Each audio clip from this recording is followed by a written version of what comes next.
Welcome students. तो हमारा जो अल्फा 6 था प्रीवियस लेक्चर में वो कंप्लीट हो गया था। अल्फा 6 किस तरह से होता है उसके स्पेक्ट्रम के बारे में देखा था कि उसका जो स्पेक्ट्रम है वो एक डार्क डेल्टा फलन के रूप में आ रहा था।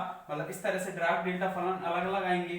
मतलब हम कह रहे थे वहां पर जो अल्फा स्पेक्ट्रम है वो कैसा होता है, विविक्त होता है। अब बीटा 6 के बारे में पढ़ते हैं। अल्फा 6 कंप्लीट हो गया, इसके बाद बीटा 6। तो बीटा 6 मेनली दो प्रकार का तो आपने पढ़ा ही है। एक तो बीटा नेगेटिव 6 या इसको हम बोल सकते हैं इलेक्ट्रॉन 6। क्या बोल सकते हैं? बीटा नेगेटिव 6 या इलेक्ट्रॉन 6। दूसरा है बीटा पॉजिटिव 6। बीटा पॉजिटिव 6 यानी कि इसको बोल सकते हैं पॉजिट्रॉन यानी कि ई प्लस का 6। और एक और होता है, ये तो दो मेनली है, एक तीसरा और होता है इलेक्ट्रॉन कैप्चर यानी कि इलेक्ट्रॉन प्रग्रहण। इसको बोलते हैं इलेक्ट्रॉन कैप्चर। ये थोड़ा अलग है, इसको भी हम यहाँ पर देखेंगे क्योंकि पूरे हम बीटा 6 के डिस्कशन को देखेंगे यहाँ पर, जिसमें बीटा नेगेटिव भी होगा, बीटा पॉजिटिव भी होगा और इलेक्ट्रॉन कैप्चर भी होगा। तो इससे पहले एक चीज देखते हैं कि किसी भी तत्व को x को हम किस तरह से रिप्रेजेंट करते हैं, x z एक इस तरह से कि नीचे तो क्या होती है, उसमें प्रोटॉनों की संख्या होती है या आवेश होता है। नीचे तो क्या होता है, उसका टोटल कितना पॉजिटिव चार्ज है उसको रिप्रेजेंट करता है नीचे की संख्या, z की वैल्यू को रिप्रेजेंट करेगी क्योंकि प्रोटॉनों की संख्या जितनी होगी उस पर आवेश का मान भी उतना ही होगा। 2 प्रोटॉन है तो 2e आवेश होगा, 3 है तो 3e होगा। और ऊपर जो है द्रव्यमान संख्या वो किसको रिप्रेजेंट करती है, प्रोटॉन्स की संख्या प्लस न्यूट्रॉन्स की संख्या। तो हमारे पास एक इलेक्ट्रॉन है, एक पॉजिट्रॉन है और एक न्यूट्रॉन है। इन तीनों को भी हम एक तत्व की भांति रिप्रेजेंट कर सकते हैं इसी फॉर्म में, x z a की फॉर्म में। तो किस तरह से कर सकते हैं, देखो कि इलेक्ट्रॉन एक कण है, इसको एक तत्व की भांति मानो तो नीचे तो क्या आती है, आवेश आवेश संख्या यहां पर रिप्रेजेंट की जाती है z से। तो यहां पर आवेश कितना होगा इलेक्ट्रॉन पर, -1। तो इस तरह से रिप्रेजेंट कर देते हैं। ऊपर किसकी संख्या आती है, प्रोटॉन्स की संख्या प्लस न्यूट्रॉन्स की संख्या। तो एक इलेक्ट्रॉन है, इसके अंदर प्रोटॉन नहीं होंगे, न्यूट्रॉन नहीं होंगे, हम इसको इस तरह से लिख सकते हैं। तो एक इलेक्ट्रॉन को रिप्रेजेंट हम इस तरह से करेंगे, ठीक है। पॉजिट्रॉन है, उसको हम रिप्रेजेंट किस तरह से करेंगे, देखो कि ये है, इस पर आवेश कितना होगा, +1e। तो +1 आवेश होगा, तो +1 इस तरह से। प्रोटॉन्स की संख्या और न्यूट्रॉन्स की संख्या इसमें कितनी है, वही 0, क्योंकि पॉजिट्रॉन है वो प्रोटॉन नहीं होता, बस उस पर चार्ज कैसा होता है, पॉजिटिव, क्योंकि इसका मास इलेक्ट्रॉन के मास के बराबर होता है ना कि प्रोटॉन के मास के बराबर, ठीक है। इन दोनों का मास सेम होता है, इलेक्ट्रॉन और पॉजिट्रॉन का, ठीक है, ठीक है। और जो आवेश है इस पर माइनस का और इस पर प्लस का होगा, यानी कि माइनस की 1.6 इंटू 10⁻⁻⁻19 और इस पर प्लस में हो जाएगा 1.6 इंटू 10⁻⁻⁻19 कूलम, इस तरह से। और दोनों का मास सेम होगा 9.1 इंटू 10⁻⁻31 किलोग्राम, इस तरह से, ठीक है। तो यहाँ पर इस तत्व को हमने इस तरह से रिप्रेजेंट कर दिया, इसको इस तरह से। अब बताओ न्यूट्रॉन को किस तरह से करेंगे। तो न्यूट्रॉन है, टोटल आवेश इसमें कितना होगा, 0। तो आप नीचे आवेश को लिखा जाएगा z के स्थान पर, मतलब आवेश संख्या, तो 0 है आवेश। ऊपर लिखा जाता है प्रोटॉन्स की संख्या प्लस न्यूट्रॉन्स की संख्या। तो n क्या है, न्यूट्रॉन, प्रोटॉन है ही नहीं, कितना हो जाएगा ना, प्रोटॉन की संख्या प्लस न्यूट्रॉन की संख्या यानी कि 1। तो इस तरह से हम किसी भी जो कण है उसको एज ए तत्व की भांति लिख रहे हैं, हम x z a की भांति लिख दिया। नीचे तो आवेश और ऊपर प्रोटॉन्स की संख्या प्लस न्यूट्रॉन की संख्या। इसका यूज होगा, इन्हीं नोटेशंस का मैं आगे यूज करूंगा, इसलिए इसको चीज को ध्यान से देख लेना, ठीक है। -1e0 इलेक्ट्रॉन को, +1e0 पॉजिट्रॉन को, और न्यूट्रॉन को रिप्रेजेंट करना है तो 0 n1 से हम क्या करेंगे, यहां पर रिप्रेजेंट करेंगे, ठीक है। तो सबसे पहले हम देखते हैं बीटा नेगेटिव 6।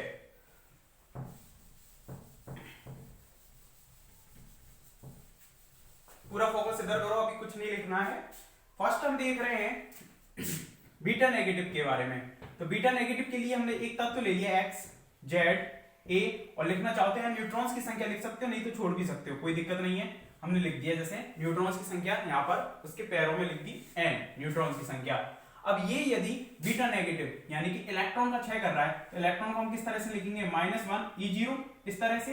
इलेक्ट्रॉन का क्षय कर दिया तो एक अन्य तत्व बनेगा यहाँ पर, ये कौन सा 6 हो गया यहाँ पर, बीटा नेगेटिव 6, ठीक है। अब यहाँ पर जो अन्य तत्व बन रहा है बाई एलिमेंट्स, अब इसमें आवेश संरक्षण का नियम लगाना है और द्रव्यमान संख्या संरक्षण का नियम। तो आवेश संरक्षण का नियम यहाँ पर z है, यहाँ पर भी टोटल आवेश z बना रहना चाहिए, इसलिए -1 +1, ये कैंसिल आउट होकर कितना आवेश बना रहेगा z। यहाँ पर द्रव्यमान संख्या कितनी है a, तो यहाँ पर भी द्रव्यमान संख्या a ही बनी रहनी चाहिए, ठीक है। और यहाँ पर जब z+1 हुआ है तो द्रव्यमान संख्या सेम बने रहने के लिए क्या होना चाहिए, n-1, यानी कि एक न्यूट्रॉन किसमें चेंज हुआ है, प्रोटॉन में। यही तो कह सकते हैं। यहाँ पर क्या हुआ था कि जैसे ही एक न्यूट्रॉन प्रोटॉन में चेंज हुआ है, टोटल संख्या तो z+n है, यहाँ पर भी टोटल a = z+n है। द्रव्यमान संख्या संरक्षण का नियम लग रहा है और आवेश संरक्षण का नियम, इधर टोटल आवेश कितना है +ze और इधर भी आवेश कितना है +1e, -1e कट जाएगा तो इधर भी टोटल आवेश कितना बना रहेगा +kze, ठीक है। तो यहाँ पर हम सीधा सीधा कह सकते हैं कि यहाँ पर एक न्यूट्रॉन किस में चेंज हो रहा है, न्यूट्रॉन की संख्या में एक की कमी हुई है और वो किस में चेंज हो गया है, प्रोटॉन्स में। तो इस अभिक्रिया को हम इस तरह से भी लिख सकते हैं कि न्यूट्रॉन को इस तरह से लिख रहे थे 0n1, वो किस में चेंज हुआ, प्रोटॉन में, यानी कि हाँ प्रोटॉन को भी कैसे लिखेंगे, प्रोटॉन को लिखना नहीं बताया था। प्रोटॉन है उस पर चार्ज कितना होगा +1e, तो +1 ऊपर प्रोटॉन्स की संख्या प्लस न्यूट्रॉन्स की संख्या, इसलिए 1p1 के रूप में। तो 0n1 है वो किस में चेंज हो रहा है 1p1 में। एक न्यूट्रॉन किस में चेंज हो गया, प्रोटॉन में। और इस स्थिति में किसका क्षय हो रहा है -1e0 का, किसका क्षय हो रहा है -1e0 का। एक बार अभिक्रिया संरक्षण का देखते हैं। इधर आवेश संरक्षण के नियम से आवेश 0 है तो इधर भी आवेश 0 हो जाएगा। यहाँ पर द्रव्यमान संख्या 1 है, यहाँ पर भी द्रव्यमान संख्या कितनी बनी हुई है 1 बनी हुई है। तो बीटा नेगेटिव क्षय को हम इस तरह से भी लिख सकते हैं, एक तो अभिक्रिया के रूप में और एक न्यूट्रॉन ऑफ प्रोटॉन्स के रूप में, ठीक है। सेकंड देखते हैं हम बीटा पॉजिटिव क्षय। बीटा पॉजिटिव क्षय इसको लेकर चलते हैं। तो इसमें देखते हैं कि एक तत्व है x, z, a, n, इस तरह से रिप्रेजेंट कर दिया। और ये तत्व क्या कर रहा है, एक बीटा पॉजिटिव यानी कि पॉजिट्रॉन का क्षय कर रहा है। तो पॉजिट्रॉन को हम किस तरह से लिखेंगे +1e0, ये पॉजिट्रॉन हो गया। अब यहाँ पर आवेश संरक्षण के नियम से y की वैल्यू लिख सकते हो कि यहाँ पर z है, यहाँ पर +1 निकल गया तो यहाँ पर कितना आवेश बचेगा z-1। तभी द्रव्यमान संख्या a सेम बनी रहनी चाहिए द्रव्यमान संख्या संरक्षण के नियम से। तो एक z में कमी हुई है तो एक न्यूट्रॉन बढ़ना चाहिए, तभी a है वो n+z के बराबर बना रहेगा। द्रव्यमान संख्या संरक्षण का नियम, यहाँ पर भी a है जो कि z+n के बराबर है। यहाँ पर a किसके बराबर होता z-1 + n+1, कितना हो जाएगा वो z+n, तो वही बराबर आ रहा है z+n के। इस तरह से हम इसको लिख सकते हैं, ठीक है, कि एक तत्व है वो पॉजिट्रॉन का क्षय कर रहा है। पॉजिट्रॉन यानी कि हम बोल सकते हैं बीटा पॉजिटिव क्षय कर रहा है और बीटा पॉजिटिव क्षय करने के बाद वो किसी अन्य तत्व पाई में चेंज हो रहा है। तो यहाँ पर हम देखें कि एक प्रोटॉन की कमी हुई है और वो प्रोटॉन किस में चेंज हो गया है, न्यूट्रॉन में। तो प्रोटॉन है वो न्यूट्रॉन में चेंज हो रहा है, यानी कि 1p1 है वो न्यूट्रॉन में चेंज हो गया और साथ में किसका क्षय कर रहा है यहाँ पर +1e0 का, किसका +1e0 का। थर्ड देखते हैं इलेक्ट्रॉन कैप्चर को। इलेक्ट्रॉन कैप्चर के लिए देखते हैं कि x, z, a, n कोई भी तत्व है कोई भी तत्व है x, z, a, n वही ले लिया हमने। अब इलेक्ट्रॉन कैप्चर का मतलब क्या है कि कोई भी अस्थायी तत्व है तो उसका एक नाभिक होगा, उसके चारों ओर कक्षाओं में क्या होंगे, इलेक्ट्रॉन्स होंगे। इस तरह से कक्षाओं में क्या हो रहे होंगे, इलेक्ट्रॉन्स में वो लगातार चक्कर लगा रहे होंगे। तो ये क्या करता है इलेक्ट्रॉन कैप्चर में, जो नाभिक है अपने पास स्थित कक्षा में स्थित इलेक्ट्रॉन को क्या करेगा, कैप्चर करेगा। प्रग्रहण का मतलब ग्रहण करेगा और वहां पर उस इलेक्ट्रॉन को ग्रहण करके वो स्थायित्व को प्राप्त करने की कोशिश करेगा। मतलब ये तत्व है, ये बाहर से स्थित एक इलेक्ट्रॉन को क्या कर रहा है, कैप्चर कर रहा है, यानी -1e0 को कैप्चर करेगा और किसी अन्य तत्व में चेंज होगा बाई में। तो बताओ कौन सा बनेगा वो बाई तत्व, z-1 है तो यहाँ पर टोटल आवेश भी कितना बना रहना चाहिए, z-1। न्यूट्रॉन की संख्या कितनी बनी रहनी चाहिए ताकि द्रव्यमान संख्या a ही बना रहे, तो n+1। तो यानी कि यहाँ पर भी हम कह सकते हैं कि एक प्रोटॉन किसमें चेंज हो रहा है, न्यूट्रॉन में। यानी कि एक प्रोटॉन 1p1 + -1 इलेक्ट्रॉन को कैप्चर किया। एक प्रोटॉन है जो कि नाभिक के अंदर है, उसने क्या किया, बाहर से इलेक्ट्रॉन को कैप्चर किया और वो किसमें चेंज हो जाएगा, 0n1 में। ये मतलब रहा इलेक्ट्रॉन कैप्चर का कि अंदर स्थित एक प्रोटॉन था, स्थायित्व प्राप्त करने के लिए बाहर स्थित कक्षा में से एक इलेक्ट्रॉन को ग्रहण करके वो किसमें चेंज हो गया, उदासीन अवस्था में चेंज हो गया, न्यूट्रॉन में। और आप वैसे भी देखो कि बाहर कक्षा में इलेक्ट्रॉन की कमी आई है, तो मतलब एक इलेक्ट्रॉन खत्म हो गया वहां पर, तो उस पर चार्ज कैसा हो गया होगा, पॉजिटिव। तो एक प्रोटॉन की भी कमी आनी चाहिए। तो पहले तत्व की संख्या कितनी थी, प्रोटॉन्स की संख्या Z, तो कितनी हो गई Z-1, यानी जैसे ही एक इलेक्ट्रॉन की कमी हुई वैसे ही प्रोटॉन की संख्या में भी क्या हो गई, एक की कमी हो गई, मतलब वो तत्व दोबारा से ही कैसा हो गया, उदासीन हो गया, क्योंकि वो प्रोटॉन किसमें चेंज हो चुका है, न्यूट्रॉन में। और न्यूट्रॉन कैसा होता है, उदासीन। तो मतलब एक इलेक्ट्रॉन कम हुआ, साथ के साथ एक न्यूट्रॉन भी क्या हो गया वहां पर, कम हो गया। तो लिखें इसमें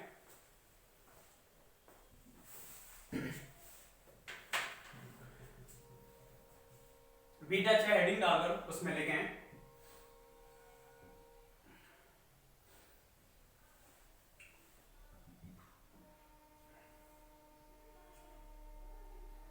बीटा कण उच्च वेग से गतिशील इलेक्ट्रॉन, बीटा कण उच्च वेग से गतिशील इलेक्ट्रॉन अथवा पॉजिट्रॉन होते हैं।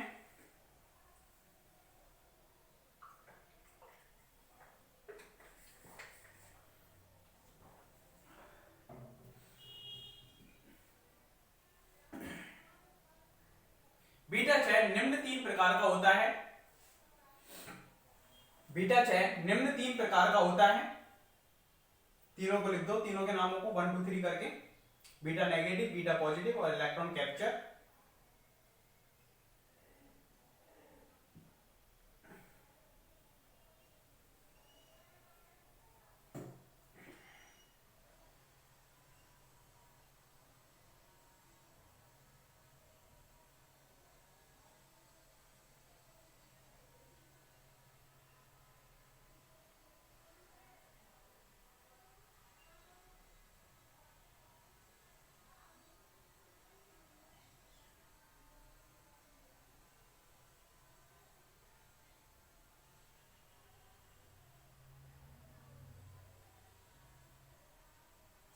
और फर्स्ट हेडिंग डाल देना बीटा नेगेटिव 6 और उसमें लिखना, पहले इस रिएक्शन को लिख दो XZ, ए वाली को, केवल एक को ही लिखना, इसको मत लिखना, नीचे वाली को, इसको लिखना है।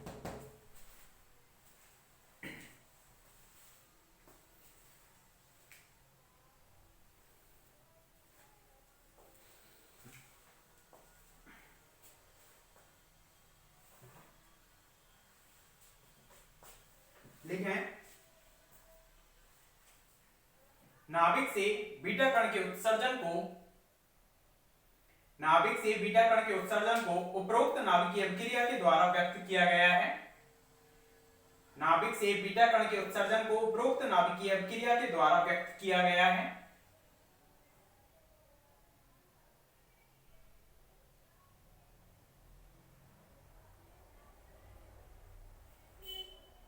इस प्रक्रिया में नए तत्व के परमाणु क्रमांक में, इस प्रक्रिया में नए तत्व के परमाणु क्रमांक में एक की वृद्धि, क्योंकि Z से Z+1 हो गया, तत्व के परमाणु क्रमांक में एक की वृद्धि तथा द्रव्यमान संख्या अपरिवर्तित रहती है।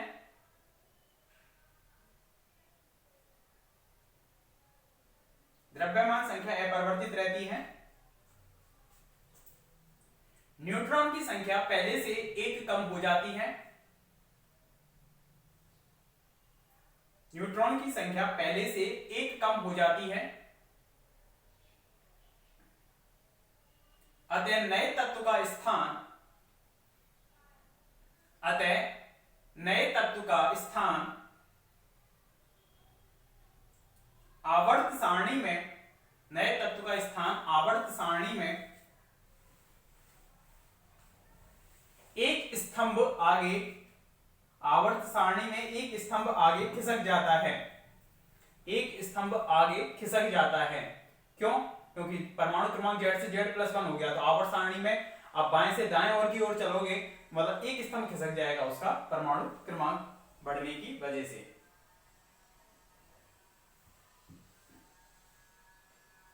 नेक्स्ट लाइन से लिखना, बीटा 6 में,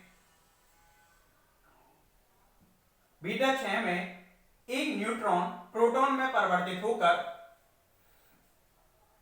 बीटा 6 में एक इलेक्ट्रॉन, सॉरी, बीटा 6 में एक न्यूट्रॉन प्रोटॉन में परिवर्तित होकर, एक न्यूट्रॉन प्रोटॉन में परिवर्तित होकर इलेक्ट्रॉन का क्षय करता है। एक न्यूट्रॉन प्रोटॉन में परिवर्तित होकर इलेक्ट्रॉन का क्षय करता है और ब्रैकेट वाली रिएक्शन को लिख लेना 0n1 से बन रहा है 1p1 प्लस इलेक्ट्रॉन का क्या हो रहा है, क्षय हो रहा है।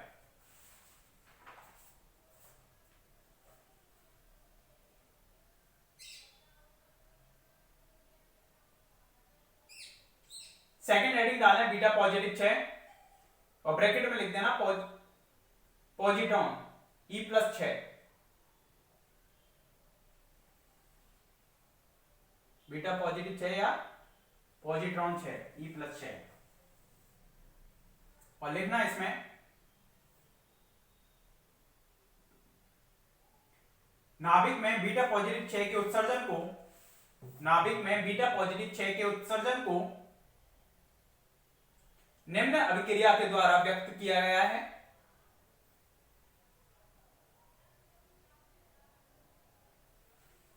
नाभिक में बीटा पॉजिटिव 6 के उत्सर्जन को निम्न अभिक्रिया के द्वारा व्यक्त किया गया है।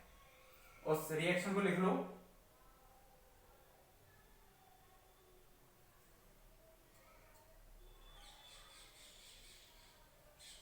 एक को ही लिखना है XZAN वाली पॉजिट्रॉन बन रहा है, उससे Z-1 बाई AN+1 बन रहा है।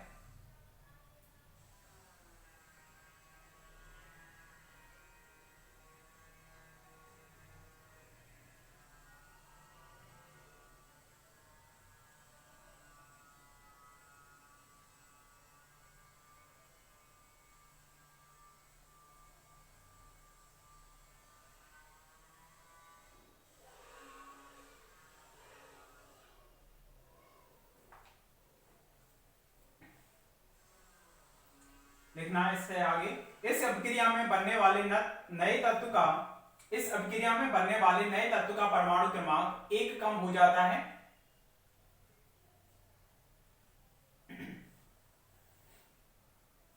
इस अभिक्रिया में बनने वाले नए तत्व का परमाणु क्रमांक 1 कम हो जाता है तथा द्रव्यमान संख्या वही रहती है।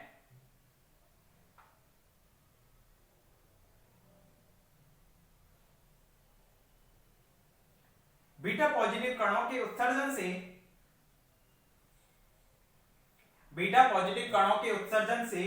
नए तत्व का स्थान आवर्त सारणी में एक स्तंभ पीछे हो जाता है।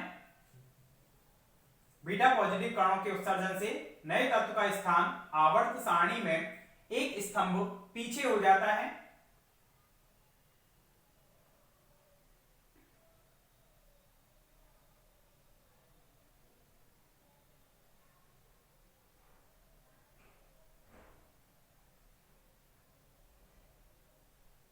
बीटा पॉजिटिव 6 में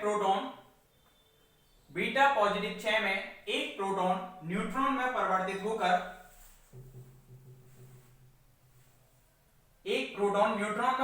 होकर पॉजिट्रॉन का क्षय करता है। एक प्रोटॉन न्यूट्रॉन में परिवर्तित होकर पॉजिट्रॉन का क्षय करता है।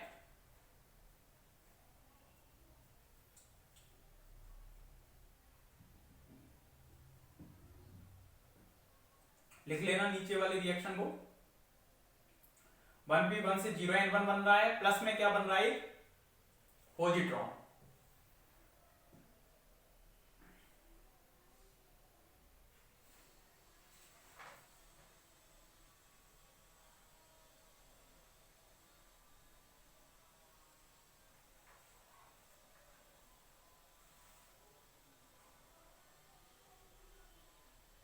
Third point, electron capture, electron प्रग्रहण।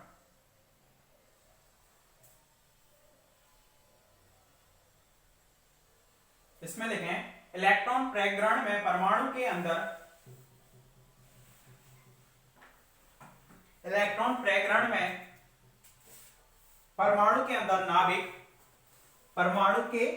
नाभिक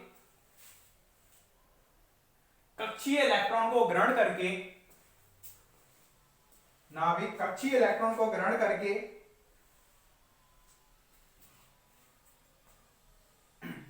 एक प्रोटॉन को न्यूट्रॉन में परिवर्तित कर देता है।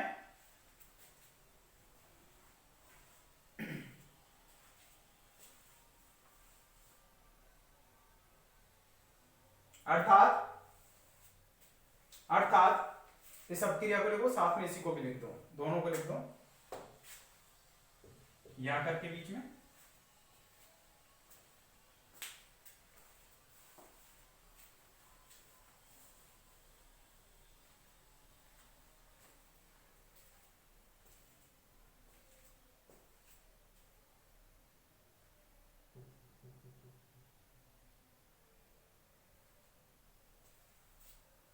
लिखना आगे, इस अभिक्रिया में नए तत्व का परमाणु क्रमांक 1 कम हो जाता है। इस अभिक्रिया में नए तत्व का परमाणु क्रमांक 1 कम हो जाता है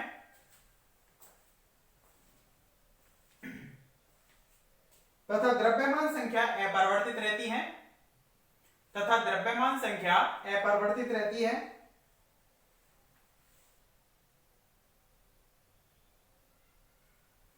तो देखो कि यहाँ पर परमाणु क्रमांक तो चेंज हो गया लेकिन द्रव्यमान संख्या सेम बनी हुई है, तो ये तत्व क्या कहलाएंगे? समभारिक हो गए, जिनकी द्रव्यमान संख्या सेम होती है। अतः दोनों तत्व समभारिक होते हैं। दोनों तत्व समभारिक होते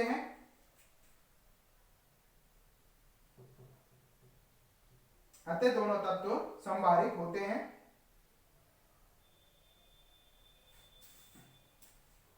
ठीक है, यहां तक ही कंप्लीट हो गया। इसके बाद पढ़ेंगे हम पाउली की न्यूट्रिनो परिकल्पना। न्यूट्रिनो क्या है उस चीज के बारे में हम पढ़ेंगे, वो पढ़ेंगे हम नेक्स्ट लेक्चर में। Okay, thank you.